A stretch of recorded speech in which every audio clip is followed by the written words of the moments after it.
Desde cigarros hasta celulares, en el lunes de Reporteros hablamos de las adicciones en la tercera edad. Multimillonarios, genios o charlatanes. Lo vamos a descubrir el día de hoy. Iniciamos la semana. Rafael García Villegas con mucha información, con grandes contenidos. Quédense en esta hora cultural de la televisión mexicana. Así es, mi querida Laura Barrera, amigos del auditorio, bienvenidos para arrancar esta semana. Hola, Laura Regis, en la traducción de lenguas de seña mexicana. Y estamos de manteles largos, de plácemes en este programa. De verdad que sí, porque vamos a iniciar este espacio celebrando que Elena Poniatowska obtuvo el Premio Internacional Carlos Fuentes a la creación literaria en el idioma español 2023. La Secretaría de Cultura Federal y la Universidad Nacional Autónoma de México, la UNAM, otorgan este reconocimiento a escritoras y escritores que por el conjunto de su obra enriquecen el patrimonio literario de la humanidad. El jurado, integrado por Concepción Company, Javier García Diego, Luis García Montero, René Acosta y Margot Glantz, consideró que sus textos han narrado momentos capitales de la historia reciente de México. Y la autora se convierte así en la cuarta mujer en obtener este galardón en su historia, luego de que la escritora mexicana, lo recordarán, aquí lo anunciamos, Margot Glantz lo obtuviera en 2022, la autora chilena Diamela Eltit también la ganara en el 2020 y la escritora argentina Luisa Valenzuela lo recibiera en 2019. Así que bueno, desde aquí le enviamos una felicitación, un gran abrazo y por cierto les anticipamos que ya la contactamos para presentarles mañana su sentir a propósito de este reconocimiento. Qué gusto, ¿no? Sí, no, hoy tenía la agenda llena, pero ya mañana nos dijo que con mucho gusto nos recibe, platica para Canal 22 a propósito de esta distinción que se suma a su vasto palmarés. Efectivamente. ¿Y con qué seguimos, Rafa? Vamos a seguir con la pista poética de Marilló en la obra de Octavio Paz. Sabemos poco de ella realmente, ¿no? A pesar de que fue la mujer de Octavio Paz, ella siempre se mantuvo en la sombra. Ella también escribía poemas, tiene obra poética, pero desde luego no se atrevió a darla a conocer, pero tradujo con seudónimo obras de Octavio al francés. Tiene una obra propia y es una mujer que tuvo una vida muy interesante, ¿no? Entonces hay que rescatar la figura de ella no solo como musa de Octavio, sino también como artista en sí. En 1962 se conocieron en la India Octavio Paz y Marilló Tramini. Años después se reencontrarían en París y no se volverían a separar. Y a partir de ese momento, pues regresan a la India y empiezan su vida juntos. Son 34 años, la relación amorosa más larga y estable que tuvo Octavio. Y como ella recordaba todo el tiempo, no tuvo interrupciones, es decir, no se separaron ni un solo día en 34 años. Entonces, la huella de esto pues, es importante en la obra de Octavio. Para conocer más sobre ella, se organizó la plática La presencia de María José Tramini en la poesía de Octavio Paz. Y es que ella está presente en poemas como Viento entero, Blanco, El monogramático y En carta de creencia. Al principio, un poquito en clave, como la muchacha, claro, hay que recordar que ella tenía 20 años menos que Octavio cuando se conocen. Y 20 años son muchos años. Entonces ella es efectivamente una muchacha. Él se refiere a la muchacha. Primero no la nombra, ¿no? Se refiere a ciertos momentos, ciertas características de ella. A la pareja la unió su gusto por la literatura francesa, la India y las artes plásticas. De estas afinidades nació Figuras y Figuraciones. Bueno, hizo muchas cosas tipo collage, ¿no? Es decir, recortando, pegando, es la técnica que inventan los cubistas en 1912. Y ella, Octavio lo cuenta en su ensayo, ella fue motivada por una visita que hicieron a Joseph Cornell, un gran artista norteamericano que vivía en Queens, en Nueva York. Y los textos de Octavio, 10 de los 12 poemas, 10 son originales, es decir, son ejemplos de éfrasis, ¿no?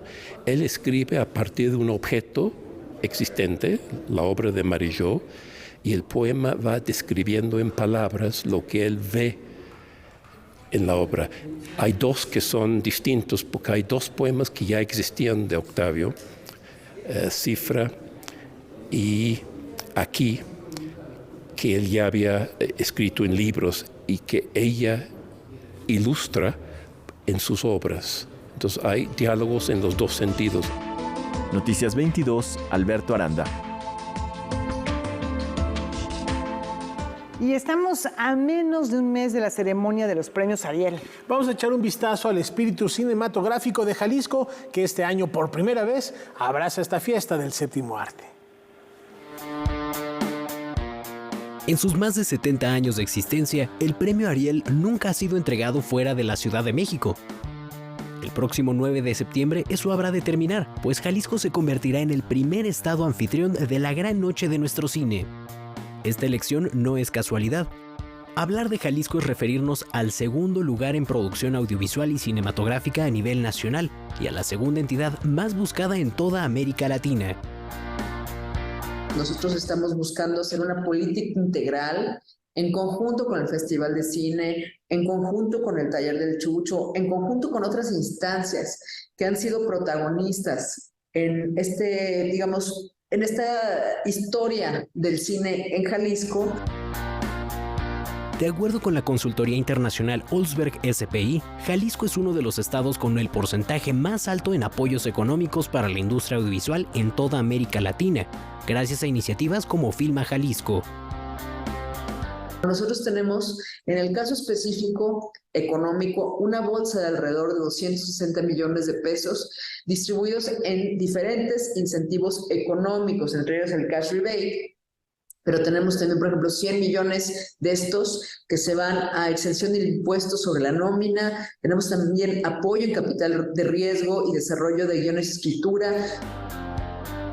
Jalisco se ha distinguido por ser un inagotable semillero de talentos. Así lo confirma la lista de nominados de la edición 65 del Premio Ariel. Los cineastas Kenia Márquez y Samuel Kishi, candidatos en las categorías a Mejor Corto de Ficción y Cortometraje Animado respectivamente, son orgullosamente tapatíos. Este año, además, la UDG tendrá un momento estelar durante la ceremonia, ya que será reconocida por sus aportaciones a la formación de cientos de creadores fílmicos. El Departamento de Imagen y Sonido de la Universidad de Guadalajara recibirá el Ariel de Oro, que es una de las máximas preseas, como tú sabes, de reconocimiento por estos 26 años de trayectoria en las aulas. Vamos a necesitar un milagro. El poderoso Victoria, película nominada en las categorías de Mejor Vestuario y Mejores Efectos Especiales, también contó con recursos y talento jalisciense. ¿Esto es cotorreo o qué? Vamos a tener que hacer todo. El poderoso Victoria recibe un apoyo de 2018 que contó con la Comisión de Filmaciones del Estado de Jalisco y principalmente también tuvo dos locaciones que aparecen en la película, que es Agualulco y la Laguna de Sayula. La ceremonia de entrega del Premio Ariel 2023, que tendrá como escenario principal el histórico Teatro Degollado, será transmitida por Canal 22 y Jalisco TV a partir de las 19:30 horas del sábado 9 de septiembre. Con información y texto de César H. Meléndez, Rodrigo Peredo, Noticias 22. Este sello editorial está a punto de cumplir sus primeras 6 décadas de historia. Para celebrarlas, suma a su catálogo nuevos autores y renueva su imagen. El sello editorial Siglo XXI inicia una nueva etapa que enaltece sus casi 60 años de historia. La idea es que sea un lugar abierto y plural donde la intelectualidad mexicana y latinoamericana sea publicada. Y la adquisición de Siglo XXI España se ve en ese marco, ¿no? de modernización de Siglo XXI México. Entonces eso, nuestra idea es como relanzar la editorial, creemos que estamos en óptimas condiciones para retomar algo de lo que siempre fue Siglo XXI, ¿no? Como la gran difusora de lo mejor del pensamiento crítico latinoamericano, español y también del mundo. Fundada en México en 1966 por un grupo de escritores, intelectuales, artistas, académicos y empresarios, Siglo XXI Editores resguarda un catálogo que tiene especial énfasis en las humanidades, las ciencias sociales y la divulgación de la ciencia. Esta nueva etapa contempla la adhesión de los escritores Jorge Volpi, Juan Villoro y Joaquín Díez Canedo al Consejo de Administración del sello. Y de la parte de imagen, toda la parte de diseño, estamos haciendo una gran renovación. Está trabajando con nosotros Alejandro Magallanes, que es un artista directamente, es mucho más que un diseñador gráfico, es un artista y es un hombre fantástico que está lleno de entusiasmo buceando en la historia del siglo XXI. Después de atravesar por múltiples desafíos que van desde las fotocopias hasta la inteligencia artificial, pasando por los libros digitales, ¿qué elementos debe tener una editorial moderna del siglo XXI? Tener un proyecto claro, saber hacia dónde vamos en términos editoriales y tener un equipo profesional. Yo creo que ahí es clave tener un equipo profesional, un equipo bien aceitado, funcionando como corresponde para poder realmente pensar colectivamente cómo enfrentar cada uno de esos desafíos. Siglo XXI desea volver a enamorar a sus lectores mexicanos y latinoamericanos a partir de grandes propuestas editoriales. Entre sus autores internacionales publicados este 2023 se encuentran escritores como Nancy Fraser, Bruno Latour y Chantal Mouffe. Y también estamos publicando a muchos autores y autoras mexicanos y mexicanas, jóvenes, también autores consagrados. Así que tenemos un lindo plan editorial para el año que viene que creo que va a generar un buen impacto. Noticias 22, Karen Rivera.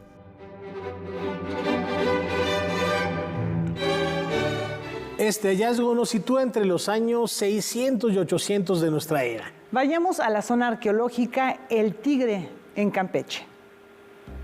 Especialistas del Instituto Nacional de Antropología e Historia descubrieron una osamenta humana ataviada con un anillo de jade en la zona arqueológica El Tigre, en Campeche, cuya antigüedad se estima en alrededor de 1200 años. Se dio en la semana pasada de una ofrenda funeraria consistente en 2 vasijas, en una de ellas cubierta con platos de cerámica. Encontramos más bien objetos de ofrenda en este contexto funerario.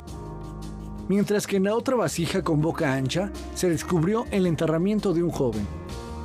En este entierro se le colocó como ofrenda, como un elemento muy destacado que habla de la importancia de este personaje, un anillo de piedra verde, un anillo de jade. La investigación continuará a fin de precisar datos antropofísicos y saber si contaba con otros elementos asociados, como semillas o adornos de menor formato. Con esta osamenta, anotó el titular del INAH, suman 177 los enterramientos humanos prehispánicos localizados en el tramo 1 del Tren Maya. Noticias 22, Óscar Cortés. En San Ángel se abre una ventana que nos aproxima al imperio del sol naciente. Esta muestra pone énfasis en la inmigración japonesa y los aportes de este sincretismo. Hace 80 años, Fotovioleta abrió sus puertas en San Ángel, justo frente al actual Museo del Carmen. Es esta fecha la que nos sirve de referencia para que el recinto organice una exposición en donde explora la presencia y contribución de la comunidad japonesa. 80 años de Fotovioleta, la migración japonesa en San Ángel, es un festejo a los 80 años de Fotovioleta, empresa que ha legado la imagen de la comunidad, ¿no?, en sus momentos más entrañables, como son festejos, bodas, matrimonios, bautizos, primeras fotos de los bebés. Pero es también un reconocimiento a toda una vida de trabajo de Kunio Yabuta, quien fue un migrante japonés que llega a México en 1930. La exposición cuenta con el acervo de la familia Yabuta, generado en su estudio inaugurado en 1943 y que tuvo un antecedente en la ciudad de Mexicali con el estudio Foto Venus. Contamos con la colaboración del Museo Nacional de Culturas del Mundo, que nos presta 8 piezas para precisamente ilustrar este ambiente japonés en la exposición, que es la sala que nos recibe. Ellos nos prestaron una serie de vasijas, una casulla de niño samurái y un cuadro de formato grande que es sobre una deidad japonesa. El estudio fotográfico, que aún tiene sus puertas abiertas en Avenida Revolución 1741, sirve de ejemplo para hablar de la inmigración japonesa establecida en el barrio y la cual tuvo su antecedente en un terreno llamado El Batán, que actualmente ocupa la Unidad Independencia. Pensamos que hay una relación directa entre que hubo aquí en El Batán, el terreno que se conocía como El Batán o el rancho El Batán, fue donado por Sanshiro Matsumoto para convertirlo en un campo de reclutamiento de familias japonesas durante el periodo de la Segunda Guerra Mundial. Entonces muchas de estas familias que pudieron trabajar tal vez en esta zona, porque les permitían salir a trabajar, posiblemente se enamoraron de la zona o vieron que era una buena zona para tener comercios y se asentaron en este lugar. 80 años Fotovioleta, la inmigración japonesa en San Ángel, permanecerá abierta en el Museo del Carmen hasta el 5 de noviembre y estará acompañada de una serie de conferencias. En la cámara, Daniel Rodríguez y Juan Manuel Arcos, Víctor Gaspar, Noticias 22. Artes plásticas, Rincón Nipón al regresar. Aquí a Noticias 22 en un breve instante.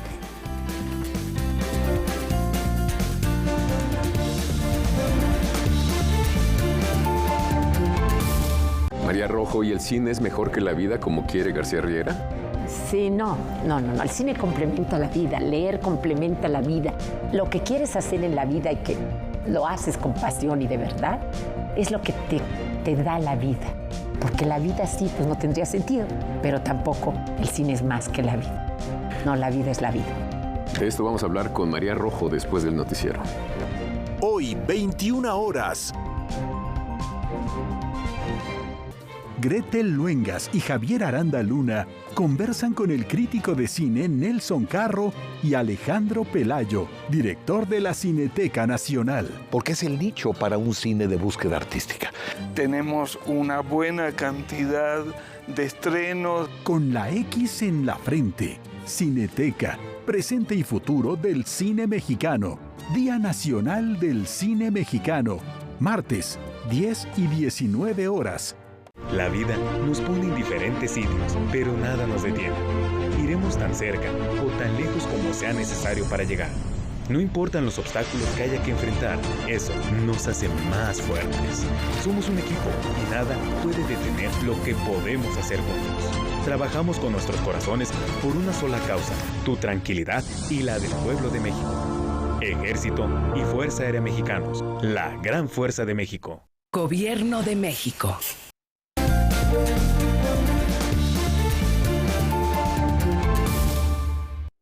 Héctor Flores da forma a la energía y materia del universo en sus esculturas. Encontró su fascinación por el cosmos desde pequeño. Su pasatiempo es contemplar el cielo nocturno e imaginar cuántos misterios se esconden en la inmensidad del espacio. Héctor M. Flores utiliza distintos tipos de vidrio, como el óptico, para lograr efectos y reflexiones específicas. Si nos basáramos ya directamente a esto, sí hay algunas reminiscencias que nos llevan a estos fenómenos. Algo que me interesa mucho a mí es que el espectador pueda observar desde el interior de la pieza, a través de ella y cómo interactúa con la luz y el espacio en el que se encuentra situada. Y bueno, es algo que otros materiales no nos lo dan. Detrás de cada escultura hay un extenso proceso de investigación. Primeramente hago un estudio bibliográfico de lo que quiero plantear, en lo que voy investigando acerca de estos fenómenos de los planetas, nebulosas. Posteriormente me baso mucho también en lo que son las imágenes de telescopios como el Hubble o nuevamente James Webb. Dentro de cada una de las piezas también creo un cosmos interior, que es lo que me interesa que también quien está observándola pueda percibirlo. Energía y materia de la serie El Universo puede verse hasta el 30 de septiembre en Casa Amarilla Arte Contemporáneo, galería ubicada en el número 129 de Avenida Molière, en Polanco. Para Noticias 22, Rodrigo Peredo. Con este descubrimiento resurge la esencia de Fangoria, sí, la mayor colonia griega en la península de Tamán, en las costas del Mar Negro.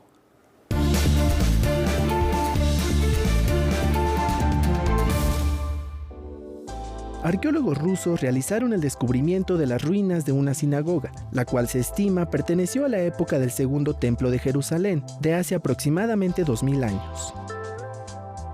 El hallazgo fue realizado muy cerca de la costa del Mar Negro, al sur de Rusia, por la expedición arqueológica de Fanagoria, y se considera una de las edificaciones más antiguas destinadas al culto del judaísmo. De acuerdo con los investigadores, dentro de estos vestigios se encontraron varios candelabros de 7 brazos, propios de la cultura hebrea, así como mesas para liturgias y fragmentos de estelas de mármol, en una de las cuales está escrita la palabra sinagoga en griego antiguo.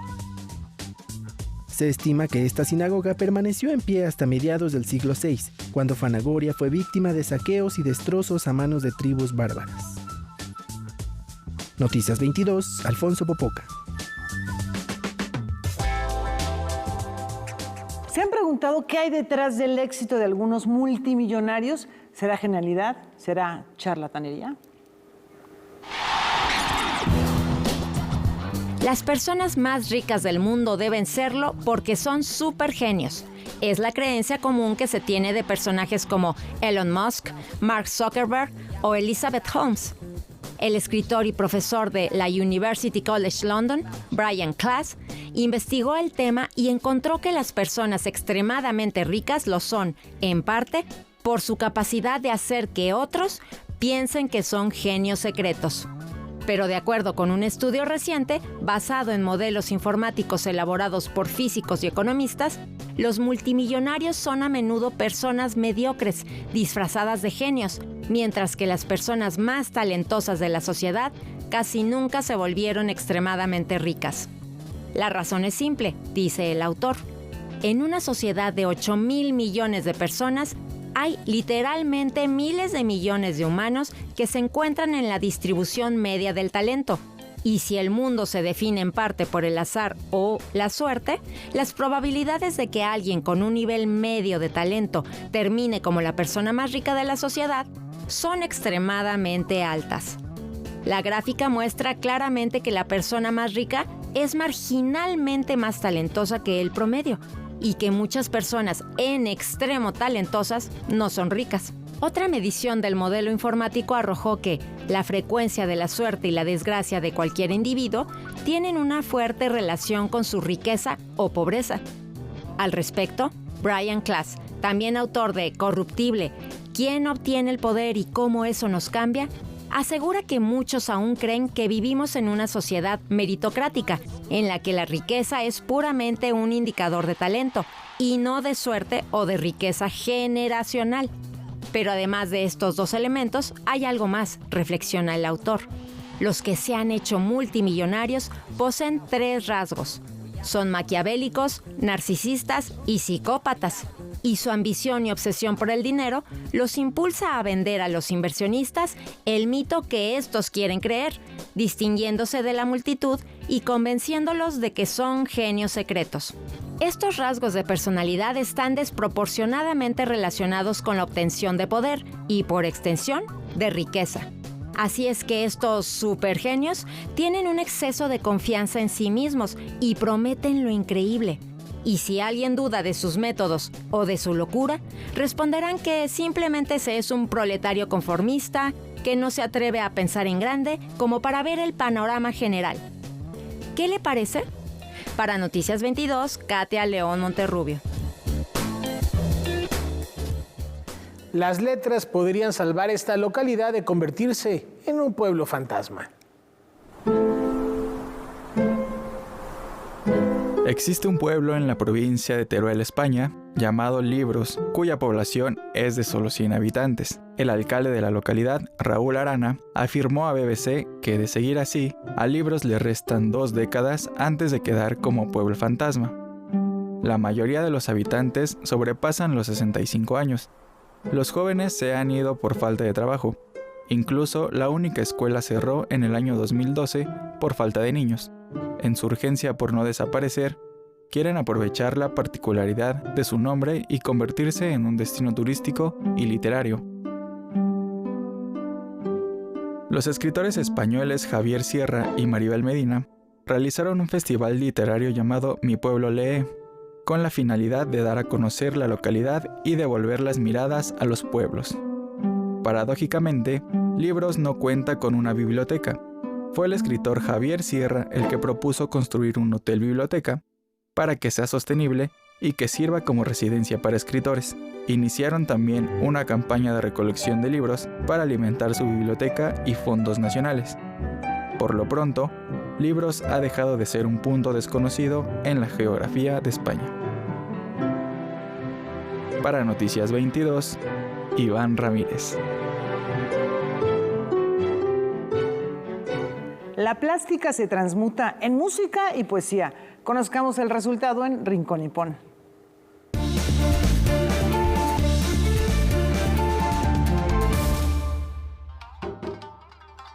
Konnichiwa amigos, bienvenidos a Rincón Nippon. Soy Miri Murasaki y hoy les contaré sobre un evento cultural único que tuvo lugar en México. En el Museo Anahuacalli se llevó a cabo el 29 y 30 de julio el evento titulado Poemas para Frida. En este, la escritora Yoko Tawada y la pianista Aki Takase nos regalaron una experiencia inolvidable al reinterpretar la obra de Frida Kahlo a través de la lectura de poemas inspirados en sus pinturas. La fusión de la poesía con la magistral música de Takase fue una experiencia inolvidable que nos permitió apreciar la genialidad del artista Frida desde una nueva perspectiva. Además, el 31 de julio, en la Biblioteca Vasconcelos, pudimos presenciar el evento De Tokio a Berlín, Letra y Música, un emocionante conversatorio y concierto de jazz, en el que la escritora Yoko Tawada, la pianista Aki Takase y la autora mexicana Gabriela Damián Mirabete compartieron experiencias y coincidencias literarias entre México y Japón. Yoko Tawada es una escritora japonesa de renombre internacional que reside en Alemania, galardonada con múltiples premios nacionales e internacionales. Gracias a su producción literaria en japonés y alemán, su estilo literario único ha cautivado a lectores de todo el mundo. Por otro lado, Aki Takase, pianista y compositora reconocida, es una figura destacada en la escena del jazz y música para improvisar. Su habilidad en el piano y pasión por la música la han llevado a recibir numerosos premios a lo largo de su carrera. En esta ocasión, unieron sus talentos para crear espectáculos inolvidables. Estos eventos fueron posibles gracias a Fundación Japón en México, en colaboración con el Museo Anahuacalli, el Instituto Goethe y la Biblioteca Vasconcelos. Desde 1987, Fundación Japón ha trabajado para promover la cultura japonesa en el mundo y fomentar el intercambio cultural internacional. Y en esta ocasión nos brindó la oportunidad de sumergirnos en nuevas propuestas literarias y musicales. Esto fue todo por hoy. Yo soy Miri Murasaki y nos vemos a la próxima por Rincón Nippon. ¡Sayonara! Antes del corte les recordamos que quedan pocos días para visitar el Museo de Arte Carrillo Gil y apreciar la muestra Picasso en la Biblioteca de Álvar Carrillo Gil, cuya pieza central es un aguafuerte que pertenece a la Suite Bollard, el primer gran compendio de trabajo gráfico de Pablo Picasso, que se complementa con una selección bibliográfica vinculada, por supuesto, con la obra gráfica de este excepcional artista malagueño, escultor además. Y su modelo con cabeza, este gráfico que estamos viendo aquí, se exhibirá hasta el próximo 3 de septiembre, así que la invitación está hecha para darse una vuelta y entender a partir de esa bibliografía que además es accesible al público. Uno va, encuentra los libros, entiende más de la obra del artista y aprecia el trabajo. Son más de 1000 grabados que conforman la colección Bollard, que fue reunida precisamente por el maestro Bollard, de Pablo Picasso, y esta es una probadita de esta excepcional colección que podemos apreciar en el Museo Carrillo Gil. Hay que aprovechar esta última etapa de la exposición y con ello nos vamos a una muy breve pausa.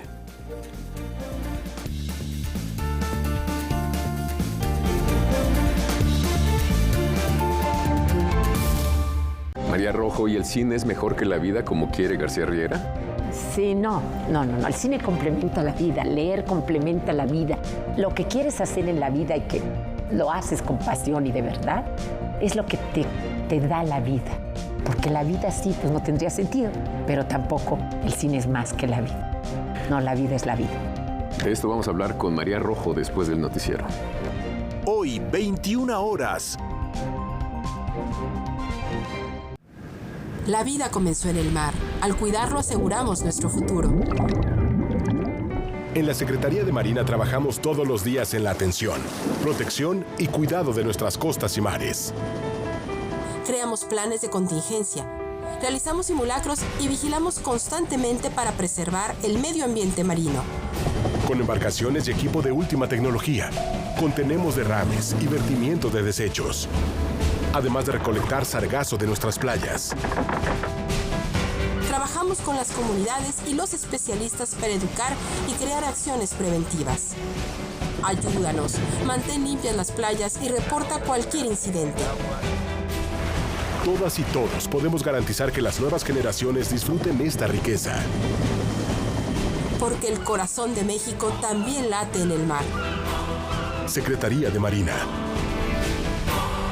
Gobierno de México.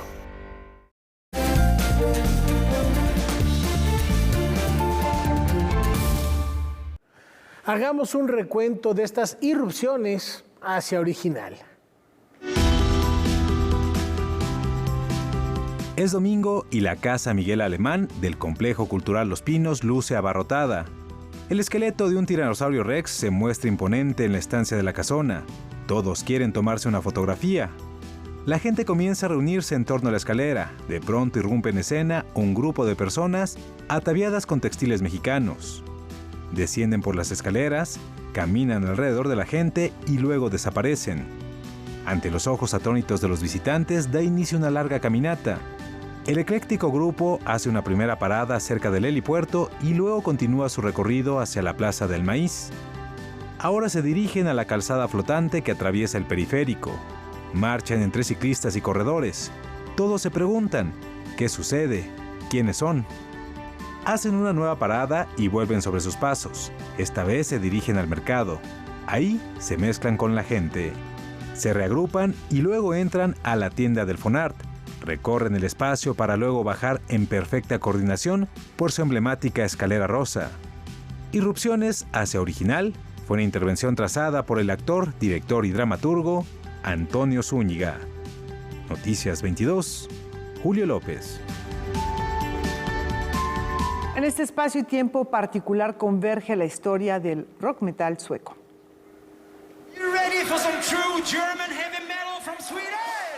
Difundir el origen, la evolución y el éxito internacional del sonido sueco en el rock internacional es el objetivo del documental Hard Rock by Sport. It's a lot about hard work.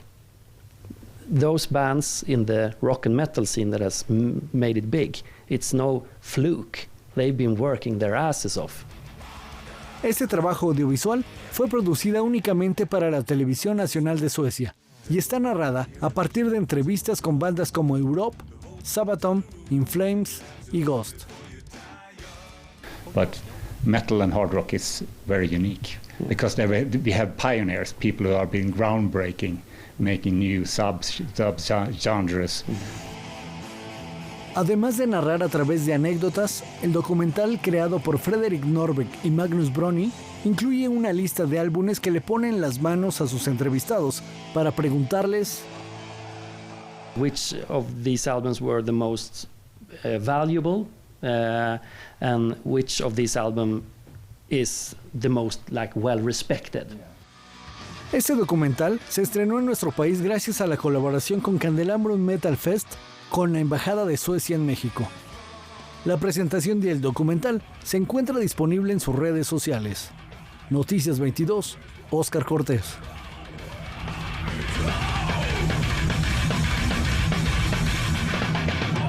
Con su propuesta cinematográfica, este personaje nos ha provisto con las alas del deseo para llegar hasta el fin del mundo y entender el estado de las cosas.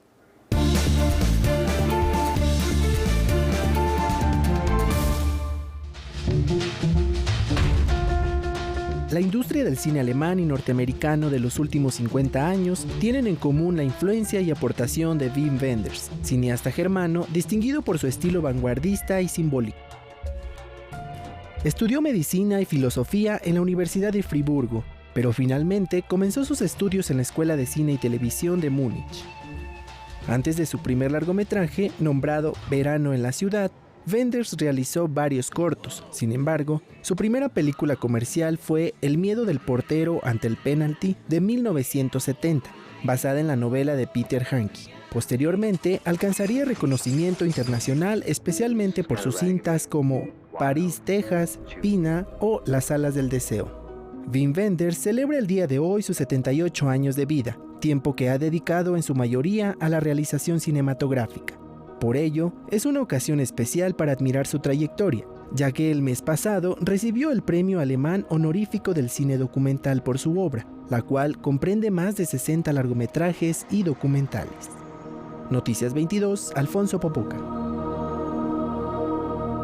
Y ahora tomemos un respiro para disfrutar del arte de tomar vino. Los mexicanos consumen en promedio 1 litro de vino por persona al año, una cifra menor comparada con los más de 25 litros que se consumen en Europa. Pero, ¿en qué consiste el arte de tomar vino? ¿Cuál es su proceso de producción? Aquí la respuesta.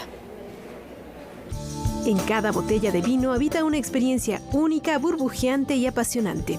Querétaro es una de las 4 regiones de México más importantes en la producción de esta bebida. Algo sorprendente, porque su ubicación geográfica no es la de la llamada Franja del Vino, región que atraviesa latitudes específicas sobre la línea ecuatorial y el hemisferio sur y que tiene temperatura, humedad y viento favorable. Pero eso no es impedimento para el cultivo de la vid en este estado. Es un cultivo que va mejorando año con año, se planta una sola vez. Durante los primeros 3 años no produce nada de uva, esto con la finalidad de que vaya tomando fuerza y generando nutrientes y demás. Nos tenemos que esperar porque cada etapa de la planta es muy importante, desde dejarla descansar, que se tiene que dejar dormir para que agarre muchas reservas en su raíz, hasta llegar a este punto, ¿no? Los mismos que estamos deshiervando, que estamos preparando la uva, pues somos los mismos que la cosechamos. El cultivo de uva para vino es toda una tradición. Son los padres los que enseñan a los hijos y así sucesivamente. Una vez que este fruto está listo y avalado por el laboratorio del lugar, comienza el proceso de cosecha. Por persona nos han llegado a recolectar 1 tonelada de uva. A veces pues necesitas sacar una tabla entera porque así te lo piden, ¿no? Así el vino se tiene que elaborar y si no la cortas y te esperas al día siguiente, la uva se fermenta y ya no es lo mismo, ¿no? El alcohol de un vino es producto de la fermentación y azúcar de la uva. Entre más azúcar tiene el fruto, más alcohol tiene el vino. Un vino joven está listo en aproximadamente 3 meses a partir de la cosecha y un gran reserva lleva años. Pero, ¿en qué radica su calidad? En la maduración de la uva. La uva requiere cierto tipo de clima anual para que vaya madurando. Se requiere que madure bien la piel de la uva, la pulpa, la semilla. Otro elemento importante en la producción de vinos tranquilos y espumosos es la cava. Freixenet México en Querétaro cuenta con una de las más profundas de Latinoamérica, a 24 metros del suelo, con la que busca impulsar la cultura del vino en este país. Yo creo que los últimos 20 años ha dado un vuelco importantísimo, ¿no? Es decir, se están plantando muchos viñedos. Querétaro, por ejemplo, ya tenemos casi 600 hectáreas. México tiene casi 7.000 hectáreas de viñedos. La ruta del arte, queso y vino nos da esta mezcla de generar la cultura del vino, sí, pero a través del turismo, a través de que la gente conozca cómo son los procesos, hacia dónde queremos llegar y que lo vean como esta parte inclusiva, por ejemplo, con la familia. En Europa, el vino forma parte de la canasta básica y esto se debe en parte a los beneficios de la bebida. El vino tinto, por ejemplo, tiene los llamados polifenoles, es decir, antioxidantes que ayudan a proteger el revestimiento de los vasos sanguíneos del corazón. Entender un vino es aprender de historia, de geografía y de muchas cosas. Entonces, es como nosotros tratamos de llevarlo, que no es solamente una bebida, sino algo más que eso. Ya lo vieron, disfruten mucho de esta bebida y de sus beneficios para la salud humana, pero con un consumo responsable. Con imágenes de Daniel Rodríguez y Juan Carlos Valencia, reportó desde Querétaro, Karen Rivera. Como que de repente dio sed, ¿no? Un poquito de sed. Hagamos un repaso de la censura en México a través del tiempo, de la Inquisición al Tribunal Liberal. Desde la invención de la imprenta hasta el desarrollo de las tecnologías digitales, la cultura escrita ha estado sujeta a constante regulación. Decenas de ejemplos nos presenta la exposición La censura en México a través del tiempo, de la Inquisición al Tribunal Liberal. La exposición consiste en 47 documentos que en conjunto abarcan desde el siglo XVI hasta el siglo XIX, la segunda mitad del siglo XIX, y buscan ofrecer una reflexión sobre cómo se ha ejercido la censura en México a través de todo este largo periodo de tiempo. El documento más antiguo está fechado en 1572. Se trata de un edicto emitido y firmado por el rey Felipe II, en el que se establece el Tribunal de la Inquisición en Nueva España. en este caso Nueva España, contrarias al régimen de la corona española, que es la que ostentaba el control de la Iglesia en América. Entonces censuraban ideas específicamente que estuvieran en contra de los intereses de la corona española. Los censores tachaban con tinta negra las ideas e ilustraciones prohibidas.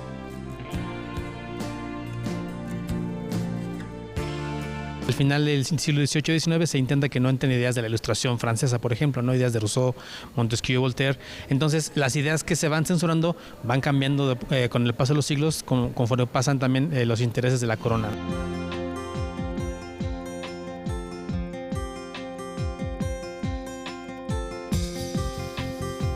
Esta muestra podrá visitarse de lunes a viernes hasta el mes de diciembre en la Biblioteca Nacional de México. Con imágenes de Saúl Nieto y Juan Carlos Valencia, informó Óscar Cortés.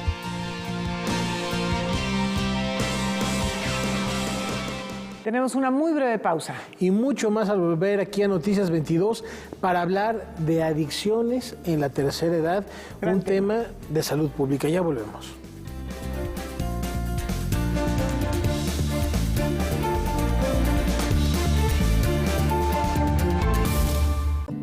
En estas comunidades, el futuro del agua se juega entre lo ritual y lo político. Todos los desechos salen a los ríos, provocando que la vida penda de la suerte que trae el agua. Ndatu Sabi, la suerte del agua. Día Nacional del Cine Mexicano. Esta agua antes nosotros la tomábamos. Dejamos de tomar el agua, ¿por qué? Porque los provocaba diarrea, que gómito. Estreno, martes, 18 horas. Tramitar mi INE es valioso porque es muy importante que mis valores se vean reflejados en las decisiones de mi país. Estoy muy emocionada porque por fin mi voz va a contar. Porque ya es tiempo de tomar mis propias decisiones. Ya puedo tomar decisiones, ya puedo votar. Así empecé mi cumpleaños, yendo por mi INE. Si ya cumpliste 18 años, ve al módulo del INE y tramita tu credencial. Haz tu cita en INE.mx o llama a INETEL 804-33-2000. Mi INE es valioso porque me identifica y nos une.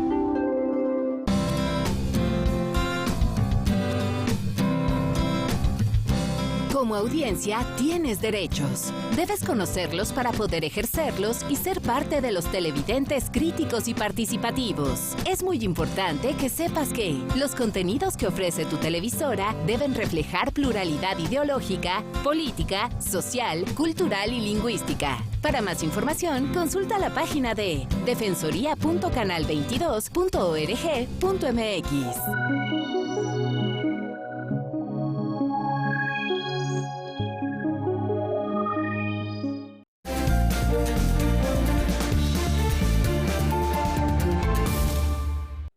Rafael Coronel nos comparte la historia de una de sus grandes influencias, un ser que él considera intocable. Es el personaje que más me ha marcado la vida.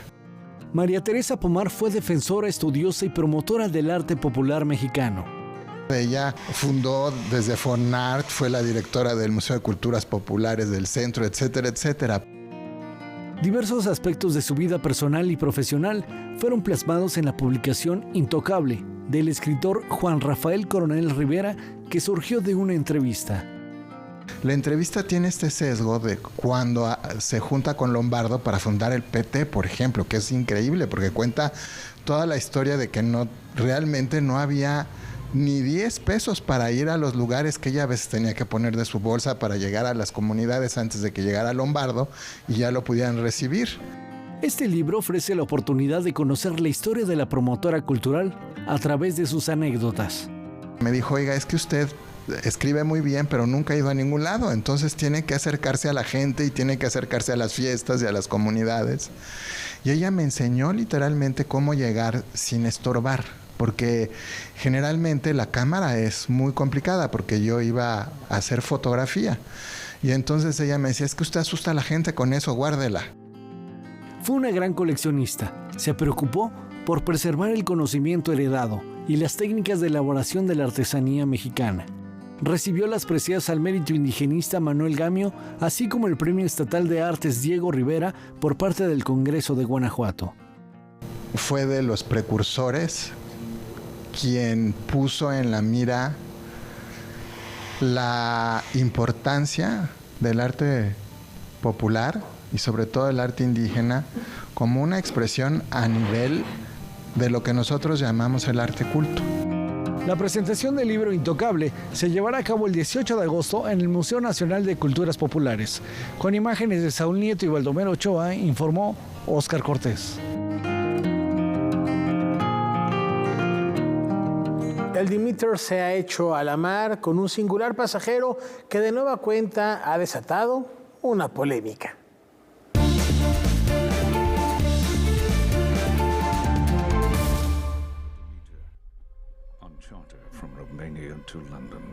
El mundo del cine se encuentra en un revuelo ocasionado por las opiniones opuestas de cinéfilos y realizadores sobre la más reciente versión de Drácula, Mar de Sangre.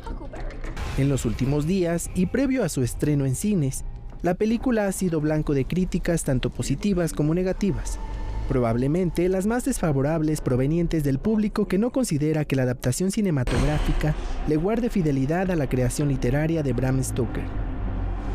Sin embargo, un grande del séptimo arte, además del novelista maestro del terror, emitieron sus reseñas con respecto a la cinta y las opiniones han enaltecido a André Obredal. Al respecto, el cineasta Guillermo del Toro manifestó haber disfrutado mucho la película, etiquetándola como hermosa, ostentosa y salvaje. Por su parte, el escritor estadounidense Stephen King catalogó a la cinta como desgarradora, expresando que le recordó a lo mejor de las películas de Hammer de los años 60 y 70. Noticias 22, Alfonso Popoca. Bueno, pues ahí está una nueva propuesta, una nueva visión de un personaje que es mítico y que atraviesa diversas culturas y épocas y que no solamente se manifiesta en películas, bueno, desde luego en la novela de Bram Stoker, pero en muchas películas, sino también en asuntos que tienen que ver con la cultura popular, Rafa. Sí, definitivamente desde el vampiro de Murnau que salta al cine y que va evolucionando esta figura, recordamos también interpretado por Gary Oldman, el Drácula. Hace poco se estrenó una serie de 3 capítulos en una de las plataformas digitales, donde todo el segundo capítulo habla de esta travesía en el barco que muy pocas veces se refiere en las adaptaciones cinematográficas, porque era muy difícil llevarlo a la pantalla. De ahí un poco la polémica que ha desatado esta película en torno al personaje que crea Bram Stoker en 1897, después de estos encuentros que tuvo inclusive con Mary Shelley a propósito de a ver quién hacía la obra más revolucionaria de la época romántica, y es considerada así una novela del romanticismo, pero también del género de terror, y el personaje trasciende a su autor, trasciende a la leyenda misma. Y bueno, en México la representación que hacía Germán Robles era también extraordinaria, maravillosa. También. Con unas películas que podrían considerarse un momento dado de serie B, pero que en realidad en su momento pues sí causaban terror a quienes la veían. Y bueno, pues es uno de los grandes mitos contemporáneos que tiene que ver no solamente con esta elegancia del personaje, porque originalmente es un aristócrata que viaja a Londres para cumplir sus maléficos fines, pero es un hombre también que tiene una enorme capacidad de seducción. Entonces, bueno, pues todo esto está muy presente en la cinematografía y en la cultura de Occidente. Y bueno, pues vamos a continuar con otro tema. Con Drácula, sí, Alejandro de Vlad el Empalador. No, bueno, fascinante el personaje. Sí, ¿con qué vamos? Gran personaje. Bueno, pues vamos a platicarles sobre este reportaje, esta investigación que es sumamente actual. Hay quienes aseguran que la juventud es destino, ¿no? La infancia es destino. No obstante, la soledad del sistema de salud o incluso la discriminación puede ser detonantes de adicciones, esto ya en la tercera edad. El reporte es de Antonio Hernández.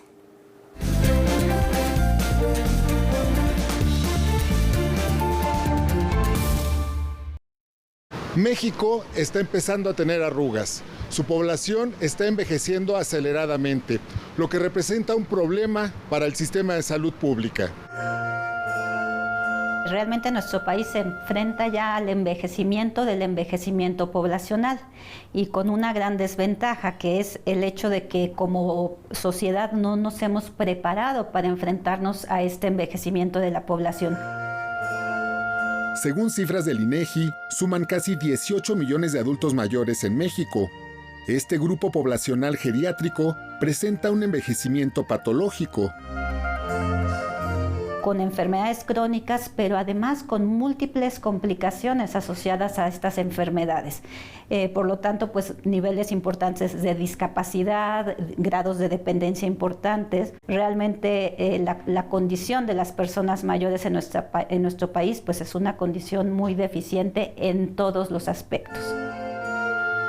Además, se ha registrado en esta población el aumento en el consumo de sustancias tanto legales como ilegales.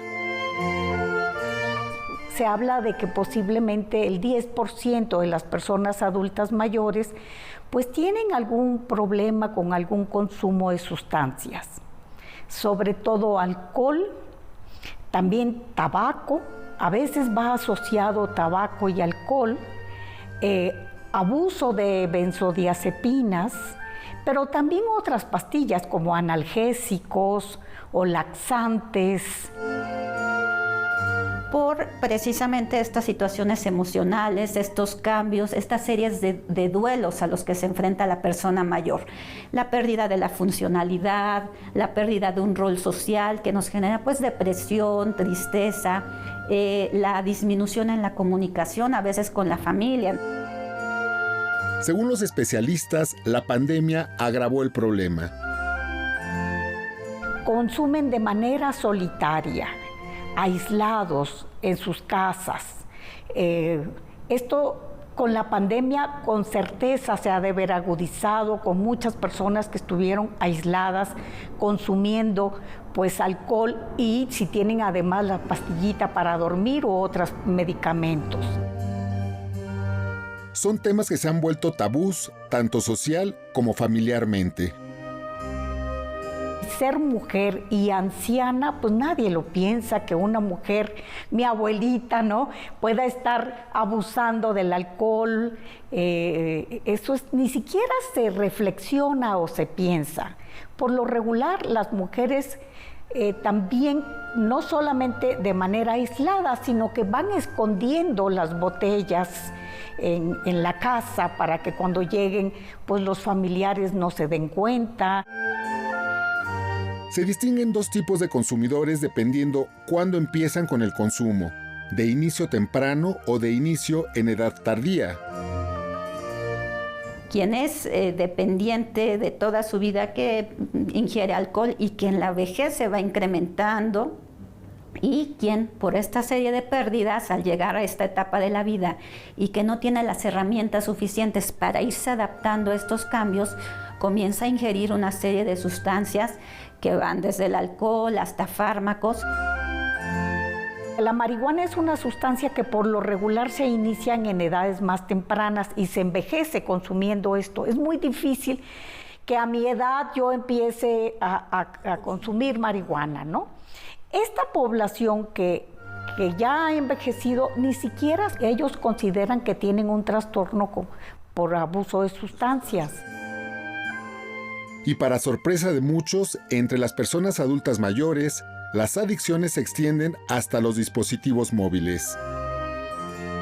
Actualmente también otra adicción que estamos viendo con frecuencia en la población geriátrica es la adicción a las redes sociales, que también nos está generando un nuevo problema, que es problemas de sueño. Los trastornos de sueño son un problema frecuente en esta población, y que ahora el paciente dice, ¿por qué no se durmió? No, pues desperté y mejor me puse a ver el celular. Es un problema multifactorial y aunque el proceso de envejecimiento es individual, interviene la familia, la sociedad y las instituciones. Lo que es una realidad es como uno viva la juventud, muy seguramente así vivirá su vejez. ¿Usted cómo está viviendo su juventud? Noticias 22, José Antonio Hernández.